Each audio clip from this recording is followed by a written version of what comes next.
जय हिंद। तो अब आज हम लोग देखेंगे सेकेंड नंबर क्वेश्चन का स नंबर कंडीशन। जो हमारा वेतन चैप्टर हम पढ़ रहे थे उसका बैक क्वेश्चन का सेकेंड नंबर क्वेश्चन का स नंबर कंडीशन जो हमारा बच गया था लास्ट कंडीशन, उसको हम देखेंगे कि मकान किराए भत्ते की गणना किस तरीके से किया जाता है। आ नंबर और ब नंबर दोनों ही कंडीशन अपलोड हो गया है, आप उसको चेक कर सकते हैं। उसके बाद तीसरा नंबर कंडीशन आप देखेंगे किस तरीके से उसको बनाया जाता है, उसका हेडलाइन कैसे डालते हैं, मेन सॉल्यूशन कैसे साफ सुथरा बनता है, उसका जो प्रोसेस है, उसका जो वर्किंग नोट है, एक्स्ट्रा कुछ वर्किंग नोट और बनाना पड़ता है, वो सब कैसे बनता है, स्टेप बाय स्टेप आपको पूरा बताया जाएगा। अगर इसका आपको नोट्स की जरूरत है तो Telegram channel Ayush commerce classes आप वहां पे मांग लीजिए, वहां पे आपसे मिल जाएगा। ठीक, तो अब चलिए हम देरी ना करते हुए शुरू करते हैं स नंबर क्वेश्चन में कि उसमें मकान किराए भत्ते की गणना किस तरीके से हमें करना है। तो सबसे पहले क्वेश्चन देख लीजिए, पेज नंबर दिया है यहाँ पे 154 नंबर पेज है। सेकंड नंबर क्वेश्चन का बैक क्वेश्चन सेकंड है और उसका स नंबर कंडीशन। इसमें दिया है कि निम्न दशाओं में वेतन शीर्षक की आय में शामिल होने वाली करोग्य भत्ते की गणना करना है। यानी कि जो मकान किराया भत्ता होता है उसका करोग्य राशि की हमें गणना करना है। जो मकान किराया भत्ता जो मालिक द्वारा कर्मचारी के जो रूम रेंट में लेते हैं, ठीक है, भत्ते का मतलब थोड़ा और बता देता हूं यहाँ पे। जब कर्मचारी कंपनी में काम करने के लिए जाता है तो वहां पे उसको जाके कोई घर में रहना पड़ता है रेंट में, तो वो जिस कंपनी में काम में जाता है उस कंपनी के मालिक द्वारा उसको वेतन दिया जाता है काम करने के बाद, और घर का रेंट चुकाने के लिए भी उसको पैसा मिलता है कंपनी से, तो वही हो जाता है मकान किराया भत्ता। तो हम साफ साफ बोल सकते हैं कि घर का किराया चुकाने के लिए मालिक द्वारा वेतन के अलावा एक्स्ट्रा जो पैसा उसको दिया जा रहा है या मिल रहा है कर्मचारी को, वही हो जाएगा मकान किराया भत्ता। अब जो कर्मचारी को अपने मालिक से मकान का किराया चुकाने के लिए पैसा मिल रहा है, जो भत्ता मिल रहा है, उसका कितना राशि करोगे होगा, कितना कर मुक्त होगा, हमें सब गणना करना है। यहाँ पे करोगे राशि की गणना करने बोला है तो हम सब करेंगे और स्टेप बाय स्टेप दिखाएंगे किस तरीके से उसका सॉल्यूशन बनाया जाता है। जो लोग न्यू है पहले आप रोल का वीडियो देखिए, आ नंबर और ब नंबर दोनों कंडीशन को देखिए, उसके बाद स नंबर कंडीशन में आइए। बिल्कुल इजी है, बिल्कुल साफ सुथरा सॉल्यूशन बनेगा, आपको एकदम ताजा समझ में आएगा। ठीक है, तो चलिए अब हेडलाइन से स्टार्ट करते हैं। अब देखिए क्वेश्चन में क्या बोला है, थोड़ा क्वेश्चन को भी देख लेते हैं। मूल वेतन स नंबर कंडीशन में मूल वेतन 20,000 प्रति माह मिला है। महंगाई भत्ता मूल वेतन का 10%। वेतन तो 20,000 पर मंथ मिल रहा है, उसके साथ साथ महंगाई भत्ता मिल रहा है मूल वेतन का 10%। ठीक है, मकान किराया भत्ता 2,000 प्रति माह मिल रहा है और मकान का जो किराया है वो वास्तविक किराया 5,000 प्रति माह चुका रहा है। मकान दिल्ली में स्थित है, लो बढ़िया बात है, दिल्ली का बात आ गया है। तो मकान कहाँ स्थित है? दिल्ली में। किराया कितना चुका रहा है दिल्ली में? 5,000 प्रति माह उस रूम रेंट में चुका रहा है। कौन? कर्मचारी। जो कर्मचारी कंपनी में काम करने के लिए गया था वही कर्मचारी जो घर में जाके रह रहा है रेंट पे लेके, रेंट कितना पटाना है वो 5,000 रुपए, लेकिन कंपनी के मालिक की तरफ से उसको कितना मिल रहा है? मकान किराया भत्ता 2,000 मिल रहा है। वेतन 20,000 प्रति माह है और उसका 10% महंगाई भत्ता है वेतन का। क्वेश्चन इतना ही किया है, इससे हमें उसकी मकान किराया भत्ते की गणना करके दिखाना है। तो सबसे पहले हम देखेंगे, अभी इसको मिटा देते हैं।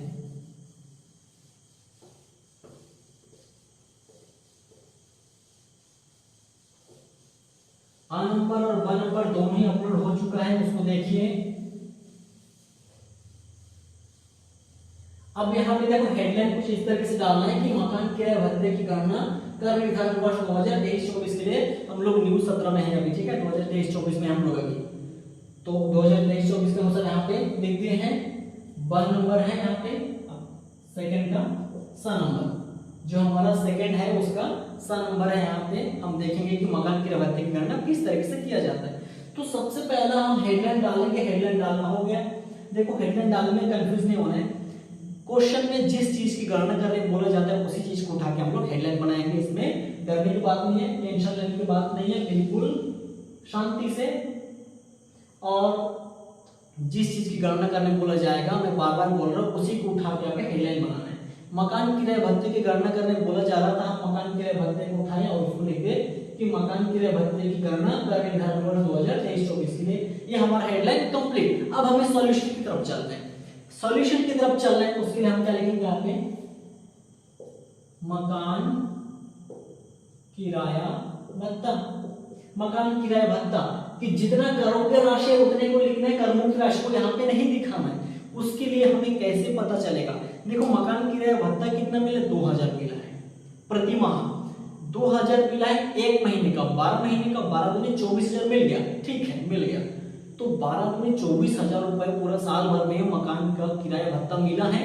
वो भत्ता जो 24,000 मिला है उसमें से कितना राशि कर मुक्त होगा और कितना करोगे होगा, किसमें कर पटाना पड़ेगा, किसमें कर नहीं पटाना पड़ेगा, टैक्सेबल कितना और कितना कर मुक्त है वो हमें यहाँ पे निकालना पड़ेगा।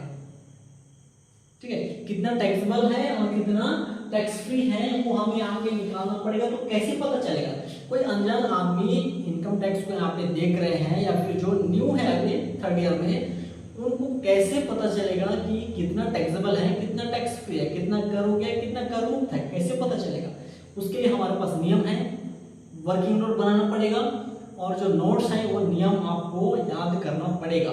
Telegram channel Ayush commerce classes, वहाँ पे कांटेक्ट कीजिए, वहाँ पे आपको पूरा नोट्स अवेलेबल होगा, मिल जाएगा वहाँ से। तो सबसे पहले हम वर्किंग नोट बनाते हैं, उस नियम को लॉन्च करते हैं, देखते हैं उस नियम में क्या रखा है। तो सबसे पहले हम यहाँ पे लिख देते हैं वर्किंग नोट।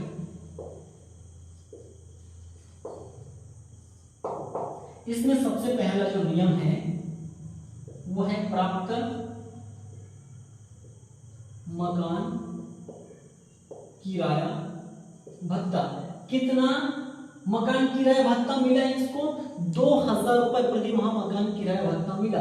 तो 2000 गुना 12, 12 दूनी 24,000 रुपए होता है, यहाँ पे निकाल दिए।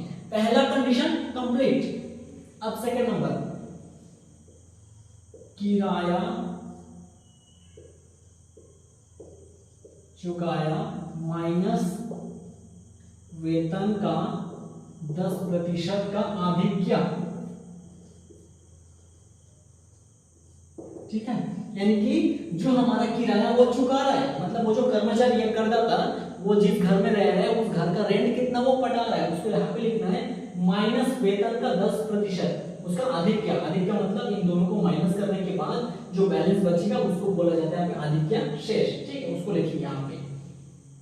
अब किराया कितना चुका रहा है वो, रेंट कितना चुका रहा है, 5,000 प्रति माह चुका रहा है। तो 5,000 गुना 12, तो कितना हो जाएगा, 12 पंजे 60,000 रुपए को किराया चुका है। भत्ता मिल रहा था 12 तो नहीं 24,000 रुपए, लेकिन किराया चुका रहा 60,000 रुपए। जितना मिला उससे ज्यादा तो खर्चा ही दिख रहा है यहाँ पे। ठीक है, अब नियम के अनुसार चलते हैं, माइनस वेतन का 10%। अब यहाँ पे सभी लोगों को झमेला होगा, सभी लोगों को दिक्कत होगा जो लोग इनकम टैक्स में न्यू हैं, जो एमकॉम में हैं, बीकॉम पढ़ चुके हैं, जो एमकॉम वाले स्टूडेंट अभी देख रहे हैं उनको तो कोई दिक्कत नहीं है, एक बार 2 बार पढ़ चुके हैं समझ में आ जाएगा। लेकिन जो न्यू है उनको दिक्कत जाएगा। यहाँ पे वेतन का मतलब क्या है? अब जो वेतन उसको 20,000 पर मंथ मिला, क्या हम उसी को उठा के लिख देंगे यहाँ पे कि कुछ और होगा?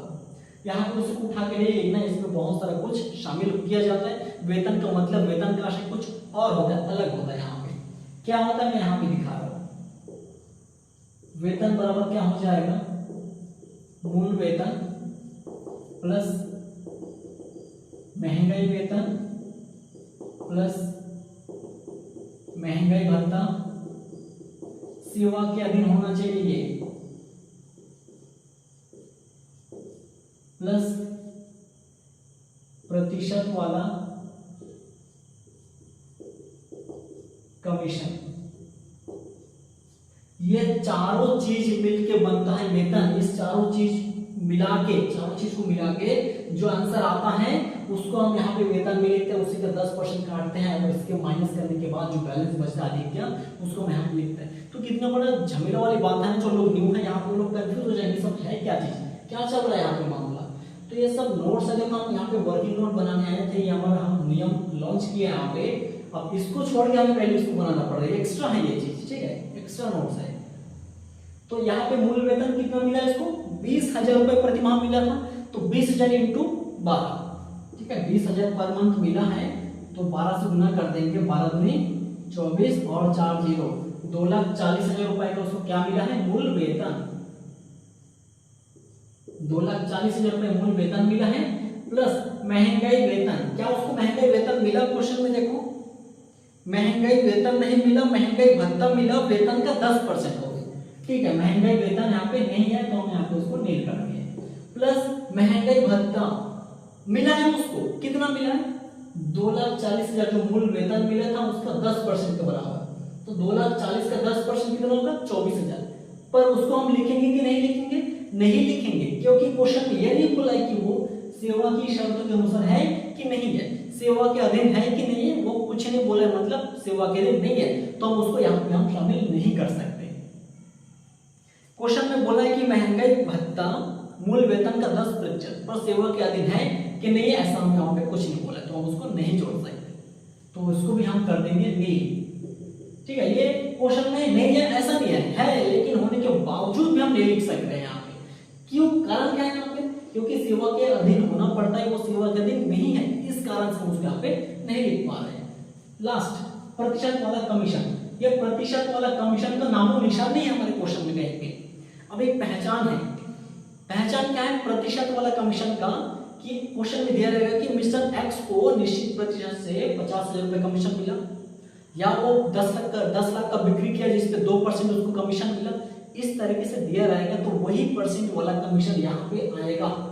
और जो नॉर्मल कमीशन होता है कि मिस्टर एक्स को 50,000 कमीशन दिया गया, उसको 10,000 कमीशन दिया गया, तो जो डायरेक्ट सिंपल लाइन वाला क्वेश्चन है ना, ये कमीशन नहीं आएगा। ठीक है, ये कमीशन नहीं आएगा, परसेंट वाला ही होना चाहिए तभी वो आएगा यहाँ पे। अब जितना सारा चीज हम यहाँ पे लिखे हैं, जितना सारा चीज हम वेतन में आता है हम सब लिखे थे, उसमें से सिर्फ मूल वेतन के अलावा हमारे पास कुछ भी यहाँ पे नहीं था, तो हम उसको सबको नील कर दिए। अब 2,40,000 का 2,40,000 ही हमारे पास वेतन है, तो वही वेतन को यहाँ पे हमारा यूज करना है। कहाँ पे? यहाँ पे 2,40,000 का 10% 24,000। अब 60,000 में 24,000 माइनस करना है और उसका बैलेंस जो बचते हैं अधिक क्या, उसको हमें इस बार में लिखना पड़ता है। ठीक, तो कितना आता है इधर का? ये 60,000 माइनस 24,000, 36,000 रुपए बच रहा है यहाँ पे अधिक क्या, मतलब बैलेंस शेष। अब तीसरा कंडीशन क्या है? तीसरा कंडीशन है कि वेतन का 40% या 50%, कौन सा काटना है? 40% या 50%, कौन सा काटना है? ये डिपेंड करता है कि कौन सा शहर में वो घर में रह रहा है, कौन सा शहर में उसके घर, उसका घर तो नहीं है लेकिन रेंट में लेकर रह रहा है यहाँ पे, तो कौन सा शहर में। इसके पहले जो हम सेकंड नंबर क्वेश्चन की बात हो रहे हैं यहाँ पे, जो 1 नंबर कंडीशन था उसमें मथुरा में रह रहा था, आ नंबर कंडीशन में वो आगरा में रह रहा था। तो आगरा जो है कि दिल्ली, मुंबई, चेन्नई, कोलकाता, इन चारों शहर से बाहर था, 40% लग गया था। मथुरा दिल्ली, मुंबई, चेन्नई, कोलकाता चारों सिटी से बाहर था, 40% लग गया।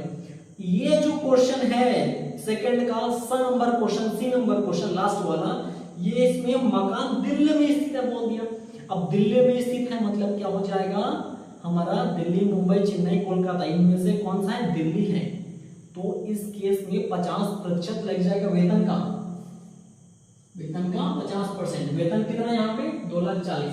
यहाँ पे जो वेतन हम लाए थे गणना करके, यही वेतन को यहाँ पे यूज करना है, उसी वेतन को यहाँ पे यूज करना है। तो 2,40,000 का 50% काटेंगे तो आएगा कितना? 1,20,000 रुपए। ठीक है, 2,40,000 का जस्ट आधा 1,20,000 रुपए, ये यहाँ पे करना है।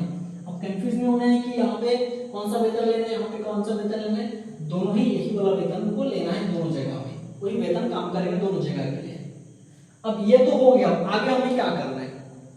जो इसको स्क्रीनशॉट लेना चाहते हो स्क्रीनशॉट ले लो, मैं अभी इसको मिटाऊंगा, स्क्रीनशॉट ले लो जल्दी से। हो गया। अब हम देखेंगे जो 3 कंडीशन था वो हम बना लिए हैं, अब आगे क्या करना है? 3 कंडीशन था, तीनों कंडीशन हमारा हो गया है, आगे क्या करना है? आगे हमें देखना है आगे जो हम 3 चीज को निकाले हैं उसमें से सबसे कम कौन सा है। ये 24,000 है, ये 36,000 है, 1,20,000 है। इन तीनों में से सबसे कम राशि किसका है? सबसे कम राशि इस 24,000 में, तो ये हो जाएगा कर मुक्त। कर मुक्त मतलब छूट, उतना छूट मिलेगा। अब इसको भत्ता मिला कितना था, देखो कर मुक्त मतलब इसमें टैक्स नहीं देना है। अब मैं क्या बोला था, जो मकान किराया भत्ता होता है वो आंशिक कर मुक्त भत्ता होता है। जितना मिला है उतने में पूरा में टैक्स नहीं दे रहे, कुछ हिस्से में टैक्स लगेगा, कुछ हिस्से में टैक्स नहीं लगेगा, कुछ टैक्सेबल है, कुछ टैक्स फ्री है। कितना टैक्सेबल है, कितना टैक्स फ्री है, तो जितना भी उसको मिला होगा भत्ता उसमें से 24,000 रुपए टैक्स फ्री है। क्यों क्यों कर मुक्त हुआ, क्योंकि तीनों में से सबसे कम वही हुआ था 24,000, यही टैक्स फ्री हो गया, यही कर मुक्त हो गया। तो कर हो गया कितना होगा, उसके लिए हम यहाँ पे एक सूत्र लेते हैं, कर हो गया भत्ता बराबर प्राप्त भत्ता माइनस कर मुक्त राशि। ठीक है, प्राप्त भत्ता माइनस कर मुक्त राशि। अब प्राप्त भत्ता भत्ता कितना मिला था यहाँ पे देखो, प्राप्त मकान किराया भत्ता कितना मिला था 2,000 पर मंथ के हिसाब से, तो पूरे 12 महीने का 24,000 रुपए यहाँ पे, माइनस कर मुक्त राशि। अब कर मुक्त कौन सा है, तीनों में से सबसे कम जो होता है वही कर मुक्त होता है, तो तीनों में से 24,000 ही कर मुक्त हो गया यहाँ पे, तो 24,000 ही दोबारा माइनस हो जाएगा यहाँ पे। यानी कि देखा जा रहा है जितना मिला था उतने कर मुक्त हो गया, तीनों में वही कम हो गया सबसे ज्यादा। तो हमें तो नियम में चल रहा है, वो कम हो चाहे ज्यादा हमें क्या मतलब, अब हो गया तो हो गया। अब जो यहाँ पे प्राप्त हुआ था भत्ता, हम उसको प्राप्त भत्ता में लिख दिए 24,000। अब तीनों में से वही कम हो गया था तो वही कर मुक्त हो गया, 24,000 हम कर मुक्त राशि में लिखते। अब 24,000 माइनस 24,000 आंसर क्या आएगा, नील, जीरो आएगा आंसर। आंसर क्या आएगा, जीरो आएगा, नील आएगा ये आंसर। यहाँ पे आंसर बिल्कुल नील आ जाएगा, हमें दिख रहा है आंसर क्या हो जाएगा, बिल्कुल जीरो हो जाएगा, नील हो जाएगा। तो ये जो मकान किराया भत्ते हैं, कभी भी क्वेश्चन में आया आपको ये 3 नियम आपको सीधा उतारना है। ये 3 नियम आपको दिमाग में रखना है, हमेशा माइंड में रखना है। जैसे क्वेश्चन आया सीधा उतार देना है, उसके बाद क्वेश्चन में ढूंढना है क्या हम जो यहाँ पे लिख रहे हैं वर्किंग नोट में क्या है कि नहीं है। जो है सब दिया ही रहेगा सारे क्वेश्चन में, उठा उठा के आपको लिखना है। यानी कि मेरा कहने का मतलब है आपको आपके दिमाग में ये चीज रखना है, इसके 3 नियम को, कंडीशन को अगर आप रख लिया और इसका ये प्रोसेस में आपको बता दिया हो, 3-4 क्वेश्चन पहले भी बता चुका, सारे वीडियो को देख लीजिए। अब 2-3 क्वेश्चन का देखेंगे तो आपको पूरा आइडिया हो जाएगा किस तरीके से बनाना है यहाँ पे। ठीक है, तो प्रोसेस इस तरीके से रहेगा, आपको बस इसको माइंड में रखना, 3 कंडीशन को और धुआंधार उड़ाना है इस इनकम टैक्स को। ठीक है, अब कितना ऐड करोगे राशि को, नील हो गया, तो मकान किराया भत्ता बराबर यहाँ पे नील।